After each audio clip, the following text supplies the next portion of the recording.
April 17, 1975, Phnom Penh, Cambodia.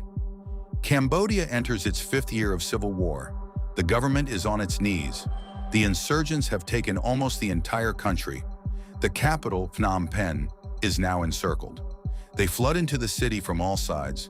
The soldiers defending it surrender. The people cheer. They think the war is finally over. They have no idea what is about to happen. Thousands of soldiers and officials are gathered in the city's stadium. They are shot, beaten to death with iron bars and hammers, hacked to death with pickaxes and hoes, or suffocated with plastic bags. The insurgents storm every house, every building in the city. Children are pulled out of schools, adults from their workplaces, patients from hospitals, some in the middle of surgery, along with the disabled and pregnant women. The Americans will soon drop bombs. Move, they are told. Within 3 hours, the entire population, 2.5 million people, is forced out of the city and into the countryside. They are told they will return in just 3 days. It is a lie. Behind this operation is the Khmer Rouge, led by Pol Pot. Today begins what he calls Year Zero, a plan to erase the past and rebuild society from nothing. It becomes the most brutal social experiment of the 20th century. In less than 4 years, a quarter of Cambodia's population will die.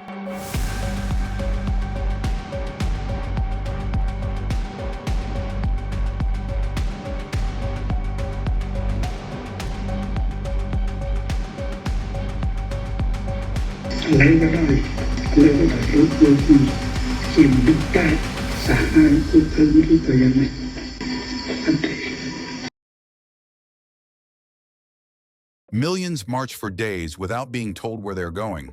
It's not just Phnom Penh. Every city across Cambodia is empty. On the way, people collapse from thirst and exhaustion.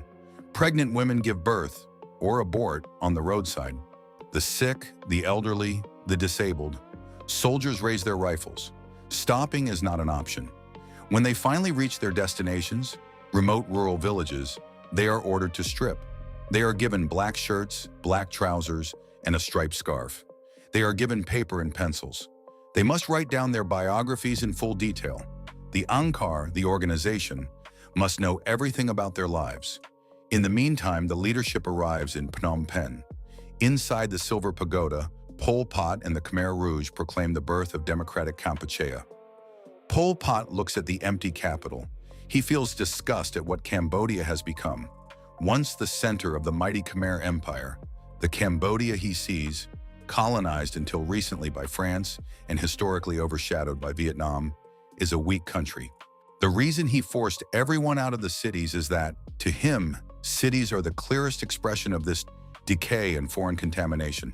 Capitalism, jobs, factories, markets, private property, individual identity, schools, hospitals, foreign religions, foreign languages.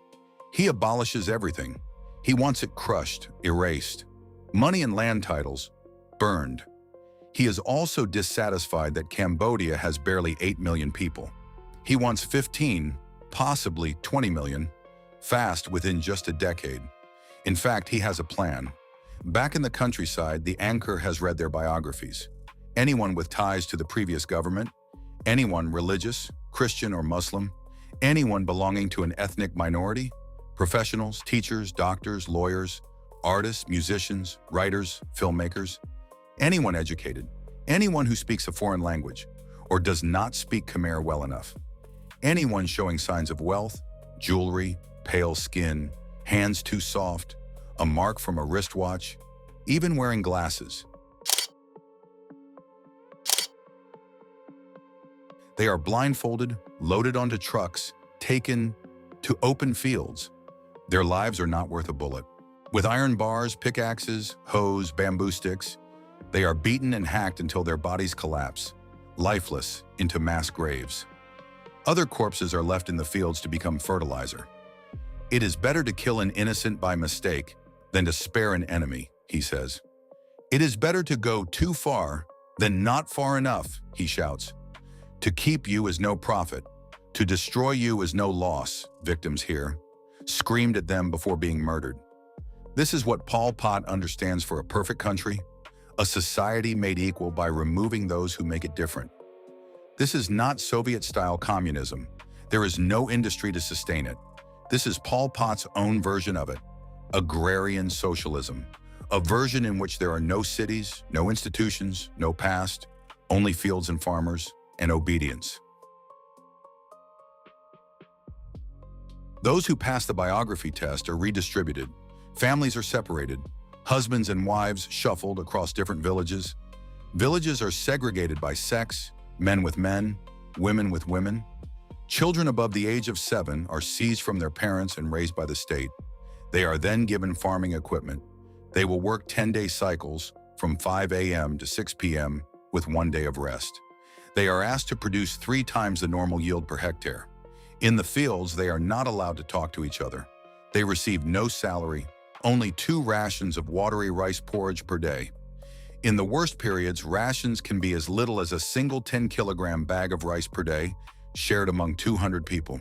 The people are constantly starving, yet they are forbidden to fish, hunt, gather fruit in the forests, or eat from the fields they work. They sleep in collective camps, packed tightly together. They eat in primitive communal kitchens. Privacy is non-existent. In some cases, when babies cry, slowing their mothers down and reducing their productivity, Khmer Rouge guards seize them by the legs and smash them against trees, repeatedly until they no longer make a sound. To better administer the country, Pol Pot divides Cambodia into regions. Each is controlled by cadres, who command units of soldiers tasked with overseeing the fields. The Khmer Rouge guards themselves are very often teenagers, 12 to 15 years old, sometimes as young as 10, others barely in their 20s. They receive full rations but lack proper equipment. At times, they confiscate what little people have: shoes, hats, bicycles, especially from the new people, those who came from the cities. At times, the cadres enforce what they believe the regime wants. At others, simply what they want. They punish the smallest infractions, working slower than usual, hiding food, speaking out of turn. In some cases, things go so far out of control that there are reports of women, especially during early pregnancies, being beaten by guards to force them to abort.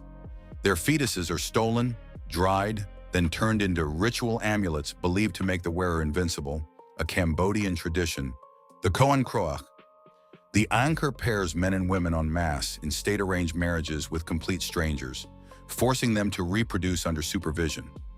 Temples are turned into storage facilities. Monks, too, are forced to work the land. Music, art, culture, sports, banned. Motor vehicles and most forms of technology, banned. Factories are allowed to produce only farming tools. Pol Pot, apart from farming, attempts to build dams and small-scale projects across the country, but due to the lack of educated workers, these efforts fail one after another. By early 1976, the first harvests are examined. They are a disaster. Pol Pot does not understand why. His system is perfect. He has achieved rural purity. The regime blames the new people, who have little or no knowledge of farming. They are accused of deliberately undermining production. Tens of thousands are blindfolded, loaded onto trucks, taken to the killing fields and executed on charges of being economic saboteurs. When the next harvests are examined, they are even worse. The regime cannot explain it. The cities are gone. The new people have already been targeted and decimated. What could be the problem? If the harvests keep failing, then there must be other enemies hiding in plain sight.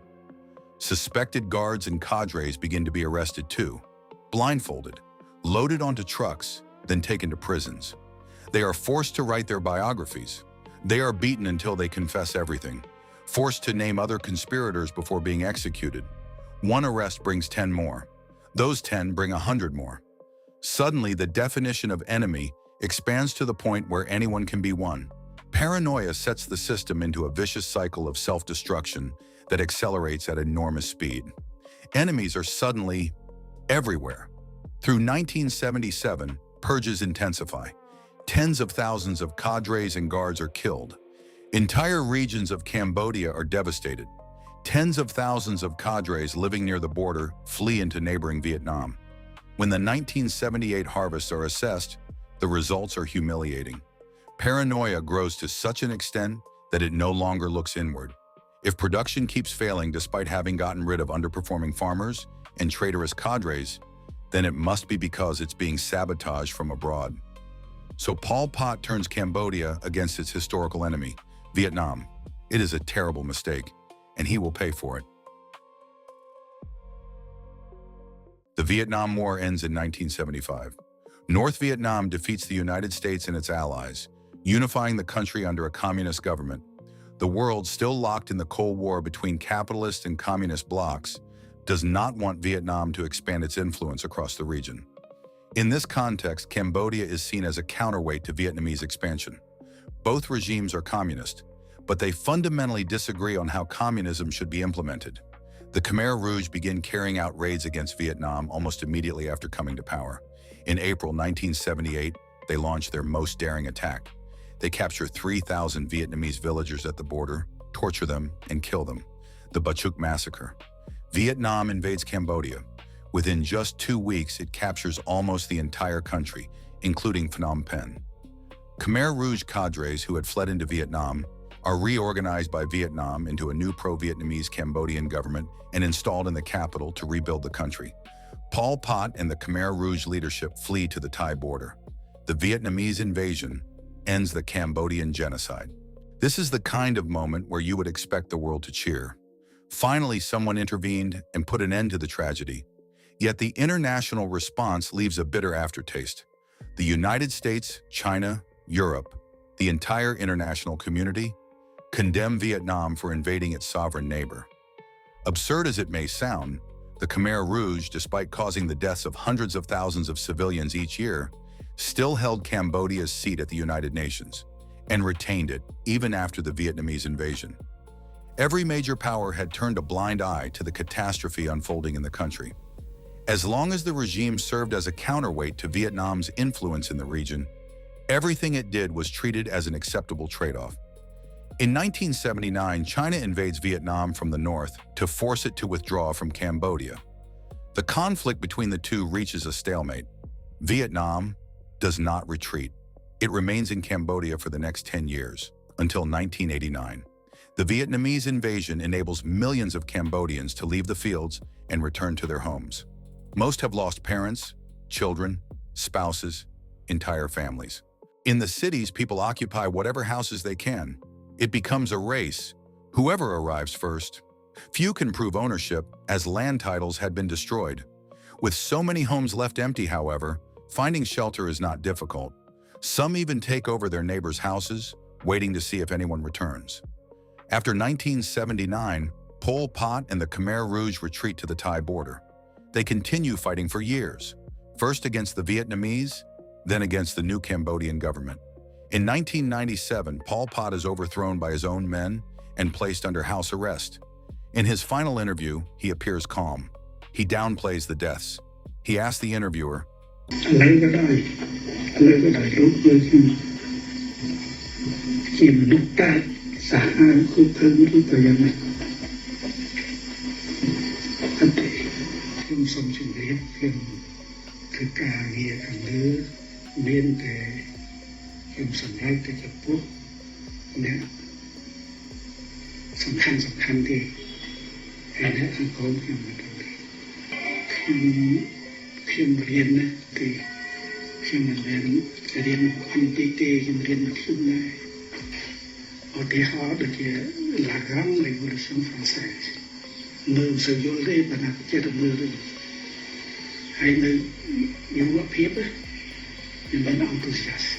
During the invasion, Vietnamese soldiers uncover the killing fields and torture centers used by the Khmer Rouge, exposing the genocide the world had largely chosen to look away from. One place in particular enters history, Tuol Sleng, also known as S-21. A former school turned into one of the most inhumane detention centers ever created. Around 20,000 people were imprisoned here. They received only 4 spoons of rice porridge and a thin leaf soup, twice a day, 200 calories. Day after day for months, inmates here would be beaten, interrogated, and tortured before being executed for invented crimes they never committed. Around 6,000 photographs of the victims still cover the walls of S-21 today. taken by the Khmer Rouge themselves in an effort to document every prisoner they held. Only 7 people survived. The Cambodian genocide perpetrated by the Khmer Rouge claimed anywhere between 1.2 and 2.8 million lives, an average of around 1,300 deaths per day over the 4 years of the regime. Out of the total, a large share of the victims died from starvation and disease. The majority, however, around 60%, died from violence and execution. Even today, after heavy rains and floods loosen the soil, skulls and bones still emerge from the fields. They are collected and placed in memorials and museums for everyone to see, as a reminder that history must not repeat itself. Pol Pot was never formally arrested, prosecuted, or held accountable for what he did. In 1998, he died of cardiac arrest at the age of 72.